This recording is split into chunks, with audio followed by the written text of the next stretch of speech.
नमस्कार। बहुत स्वागत है आप सभी दर्शकों का वृश्चिक राशि के लिए 2026 के वार्षिक राशिफल के इस वीडियो में। क्या लेकर आ रहा है 2026?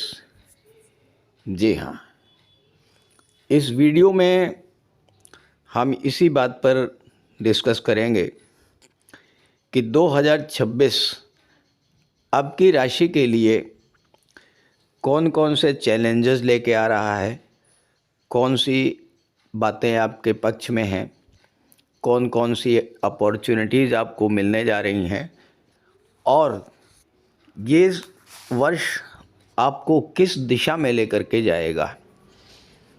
आपके रिलेशंस कैसे रहेंगे, आपके परिवार की क्या इस स्थिति रहेगी, कैरियर के बारे में, और साथ ही साथ इस बात पर भी चर्चा करेंगे कि किस तरह से कार्य करके आप इस वर्ष में विशेष सफलता प्राप्त कर पाएंगे। तो बिना किसी देरी के आइए समझते हैं 2026 में आपकी हेल्थ कैसी रहेगी, आपका आर्थिक स्थिति कैसी रहेगी, परिवार, विवाह, समृद्धि, व्यापार, नौकरी, इन सब बातों पर चर्चा करते हैं।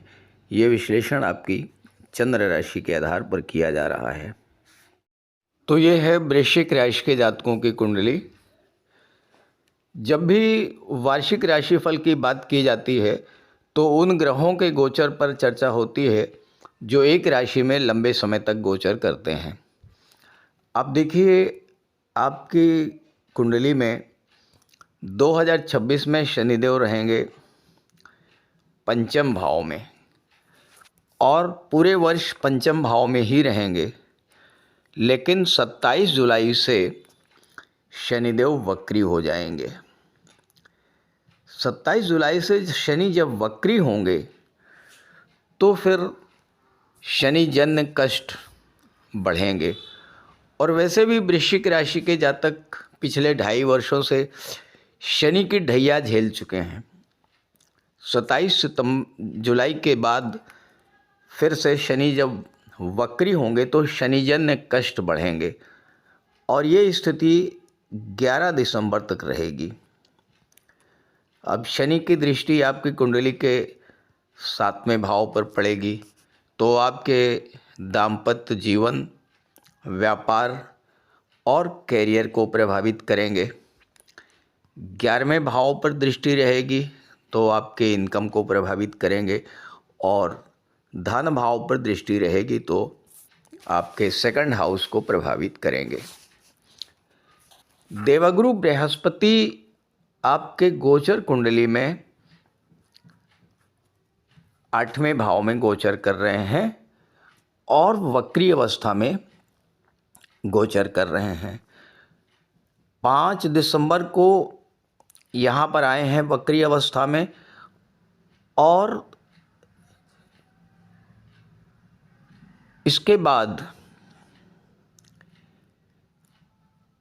2 जून को कर्क राशि में चले जाएंगे 9वें भाव में और 18 अक्टूबर को सिंह राशि में चले जाएंगे। तो गुरु अतिचारी अवस्था में गोचर करेंगे। 8वें भाव में रहेंगे, फिर 9वें भाव में जाएंगे और फिर 10वें भाव, यानी एक वर्ष में 3 बार राशि परिवर्तन करेंगे, जबकि देवगुरु अमूमन वर्ष में एक बार ही राशि परिवर्तन करते हैं। तो अतिचारी अवस्था में गुरु गोचर का विशेष लाभ मिलेगा वृश्चिक राशि के जातकों को, क्योंकि गुरु जब 9वें में जाएंगे तो भाग्य को बूस्टअप करेंगे, 10वें में जाएंगे तो आपके करियर में जो समस्याएं आ रही हैं केतु के कारण उस पर कंट्रोल करेंगे। और राहु आपकी कुंडली के 4थे भाव में ही रहेंगे। 2 जून तक गुरु की दृष्टि राहु पर रहेगी तो गुरु राहु को नियंत्रित करेंगे। तो अब आइए समझते हैं बिंदुवार किस तरह का फल आपको मिलेगा। सबसे पहले आपके करियर प्रोफेशन की बात करते हैं।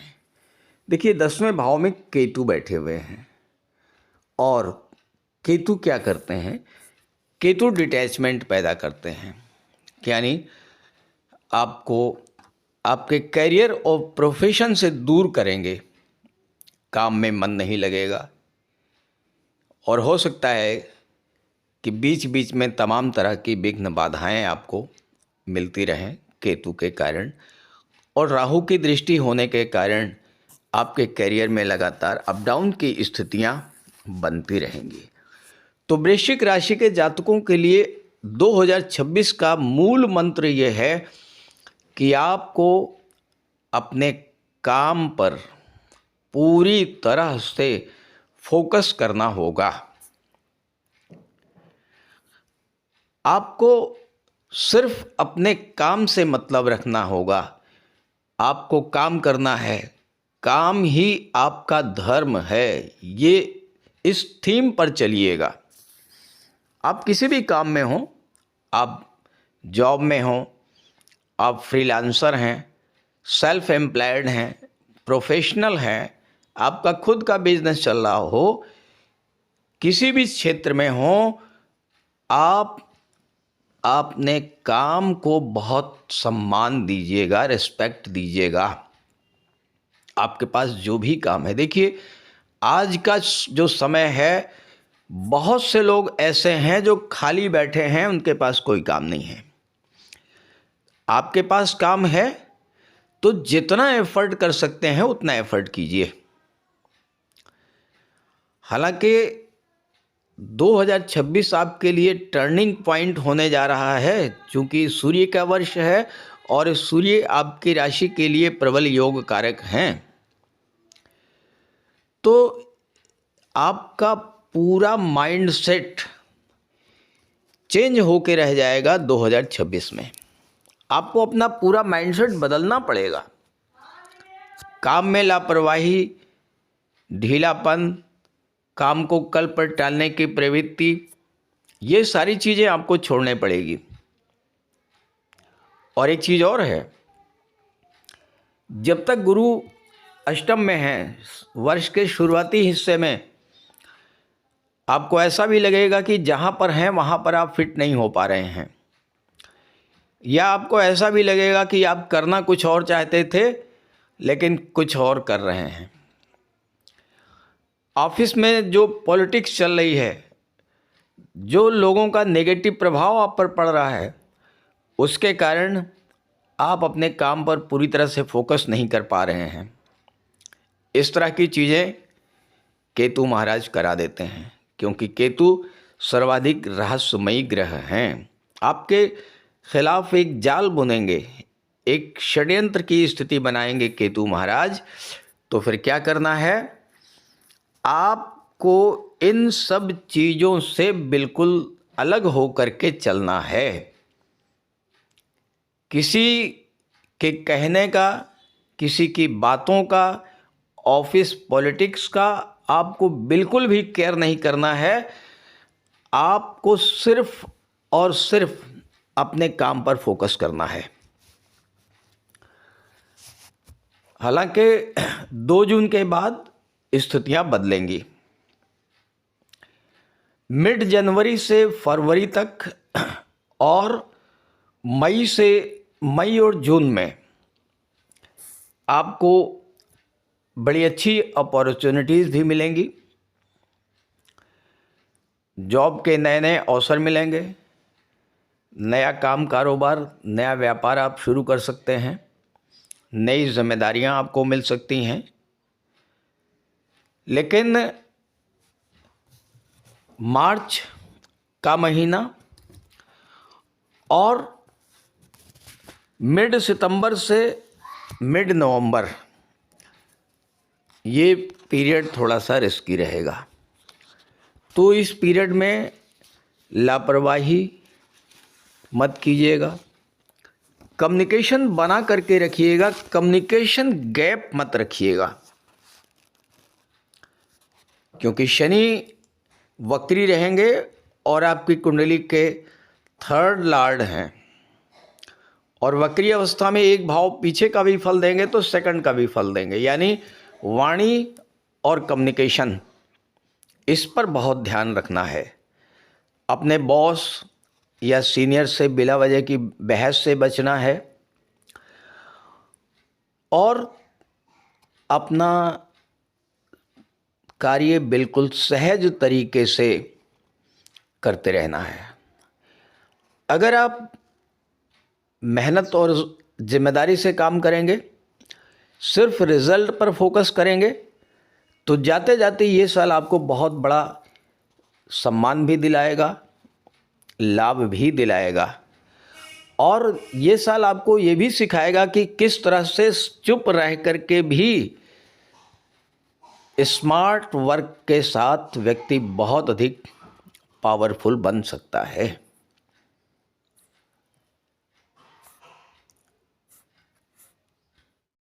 देखिए, आर्थिक दृष्टिकोण से बात करें तो ये वर्ष 2025 से लाख गुना बेहतर है, क्योंकि धन भाव के स्वामी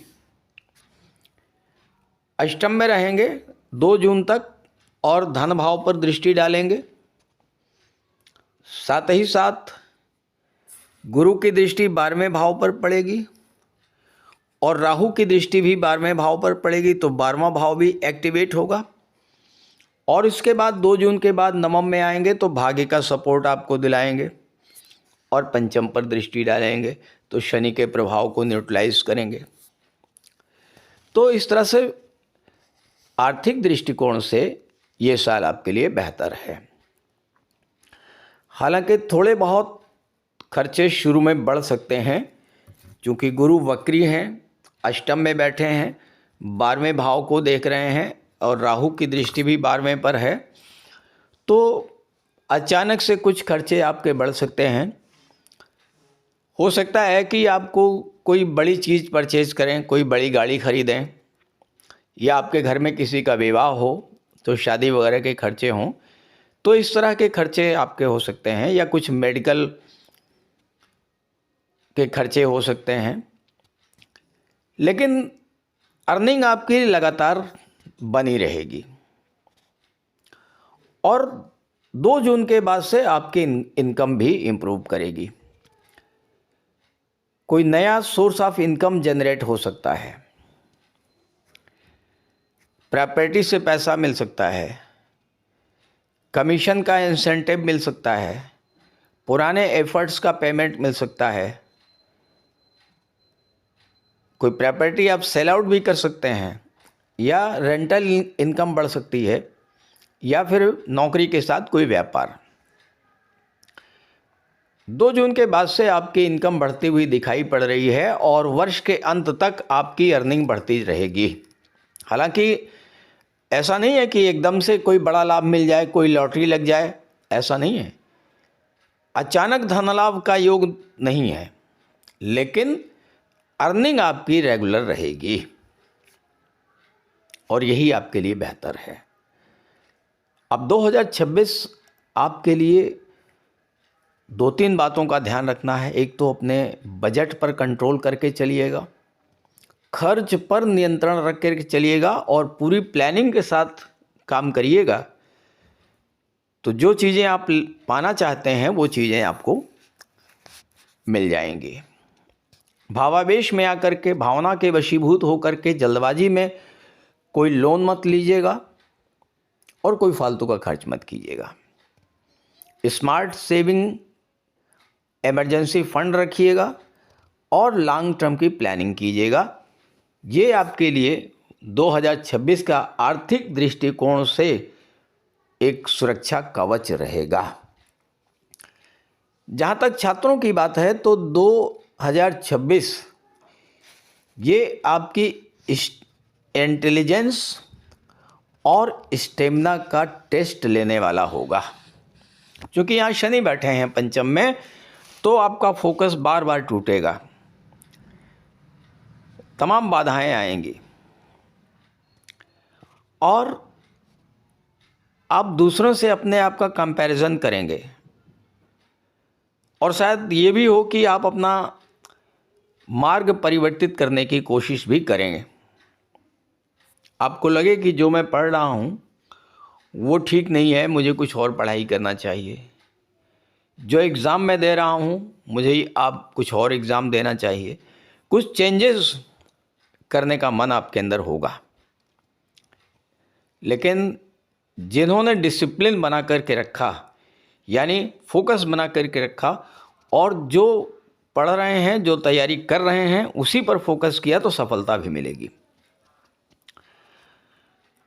जो लोग रिसर्च फील्ड में हैं, 2 जून तक की बात कर रहा हूँ, जब गुरु अष्टम में रहेंगे, तो जो हायर स्टडीज़ में हैं, जो रिसर्च के फील्ड में हैं, या जो आईटी सेक्टर से जुड़े हुए हैं, ऐसे जातकों के लिए समय बढ़िया रहेगा, सफलता मिलेगी। साथ ही साथ जून के बाद जब गुरु नवम भाव में चले जाएंगे, तो जून से लेकर अक्टूबर तक उच्च शिक्षा, competitive exams, law, philosophy, professional courses, इस सब क्षेत्रों के लिए अच्छा समय आएगा। एक तरह से आप ये समझें कि जितना आप मेहनत करेंगे उतना ही अच्छा रिवार्ड आपको मिलेगा। और नवंबर का और दिसंबर का महीना जो है ये जॉब ओरिएंटेड होगा। आपने जो अपने स्किल्स को बढ़ाने के लिए ट्रेनिंग्स लिया है उसका लाभ आपको मिलेगा। बस स्वास्थ्य को अपने ध्यान रखिएगा, क्योंकि शनि बैठे हैं, और अपने एनवायरनमेंट पर भी ध्यान रखिएगा। देखिए, आप किसके साथ आपकी फ्रेंडशिप है, किससे आप बातें करते हैं, किस तरह के लोगों के साथ रहते हैं, इन सब चीज़ों का बहुत फ़र्क पड़ेगा। तो ध्यान में रखिएगा कि स्वास्थ्य का ध्यान रखें और अपने फ्रेंड सर्किल का विशेष ध्यान रखेंगे तो ये समय आपके लिए बहुत अच्छा रहेगा।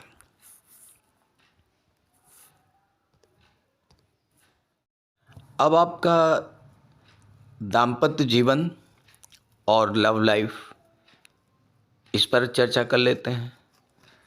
तो देखिए, पंचम में बैठे हैं शनि, और शनि की दृष्टि है सप्तम पर। तो आपकी लव लाइफ और मैरिज लाइफ दोनों पर शनि का नियंत्रण रहेगा। अब शनि क्या है? शनि तो न्याय करता है, शनि तो न्याय करता है, शनि है रिस्पॉन्सिबिलिटी, शनि है जिम्मेदारी। तो देखिए, आपके अगर कैजुअल रिलेशंस हैं, अट्रैक्शन बेस्ड जितने भी टाइम पास रिलेशन हैं, वो नहीं टिकेंगे, वो तो शनि महाराज उनको समाप्त कर देंगे। बहुत मुश्किल है कि आपका इस तरह का कोई रिलेशन टिक पाए। लेकिन आपके जो रिलेशंस, जिन जातकों के रिलेशन, सही कहना होगा इस तरह की बात, कि जिन जातकों के रिलेशंस जेन्युइन हैं, इमोशनली मैच्योर रिलेशन हैं, उनके लिए बहुत बेहतर है। जो अपनी जिम्मेदारियों को उठा सकते हैं, जो रिश्तों को जिम्मेदारी के साथ निभा सकते हैं, उनके लिए पूरा वर्ष अच्छा है, लव लाइफ में भी अच्छा है और मैरिज लाइफ में भी अच्छा है। लेकिन जिन जातकों के रिलेशंस कैजुअल थे, टाइम पास के रिलेशन थे, वो बिल्कुल नहीं टिकेंगे, ये ध्यान रखिएगा। हालांकि थोड़ी बहुत तो गलतफहमी की स्थिति बनेगी, लेकिन 2 जून के बाद इस तरह की स्थितियां भी समाप्त हो जाएंगी। कोई दूरी बनी थी तो पैचअप हो जाएगा, कमिटमेंट और स्ट्रांग हो जाएंगे। और जहाँ तक विवाह की बात करें तो अब बहुत अच्छे योग आपके बने हुए हैं विवाह के। शनि की दृष्टि जरूर है, थोड़ा देरी करेंगे, लेकिन सप्तम के स्वामी जो हैं वो शुक्र हैं, और सप्तम का संबंध जब शुभ ग्रह से बनता है तो विवाह का योग बनता है। और राहु केतु से कोई संबंध नहीं बन रहा है सप्तम भाव से, ये बड़ी अच्छी बात है। इसलिए बहुत अच्छे योग बने हुए हैं शादी की। अगर आपकी उम्र हो गई है, आप विवाह करना चाहते हैं, तो अच्छे रिश्ते आएंगे, अच्छे प्रपोजल्स आएंगे, और जिसको भी आप एस कह दोगे, जिस रिश्ते को भी आप, जिस पर आप सहमत हो जाओगे, उससे आपका विवाह हो जाएगा। लेकिन ध्यान रखिएगा, शनि देरी करते हैं, तो आपको डिसीजन लेने में देरी नहीं करना है। अगर अच्छा रिश्ता आता है तो आपको विवाह कर लेना चाहिए। जून से जब गुरु पंचम में चले जाएंगे तो आपके लिए अच्छे रिश्ते आने शुरू होंगे। और एक चीज़ और है कि फैमिली एक्सपेक्टेशंस बढ़ेंगे और घर में नए मेंबर आने के योग भी बने हुए हैं। गुरु जब नवम में आएंगे 2 जून के बाद, तो यात्राएं भी होंगी। खास करके आपके माता पिता किसी धार्मिक यात्रा पर जा सकते हैं, देव दर्शन के लिए जा सकते हैं। तो इस तरह की चीज़ें आपके साथ 2026 में होने वाली हैं। तो इस गोचर का लाभ उठाइए और ये वीडियो, ये जानकारी अपने साथियों मित्रों को ज़रूर शेयर कीजिएगा। साथ ही साथ अगर आप अपनी कुंडली का विश्लेषण कराना चाहते हैं तो इसी वीडियो के डिस्क्रिप्शन बॉक्स में मैंने अपना व्हाट्सएप नंबर दे दिया है। आप अपनी समस्या वहाँ पर भेज सकते हैं और मैं आपकी समस्या का समाधान करने का पूरा प्रयास करूँगा। नमस्कार।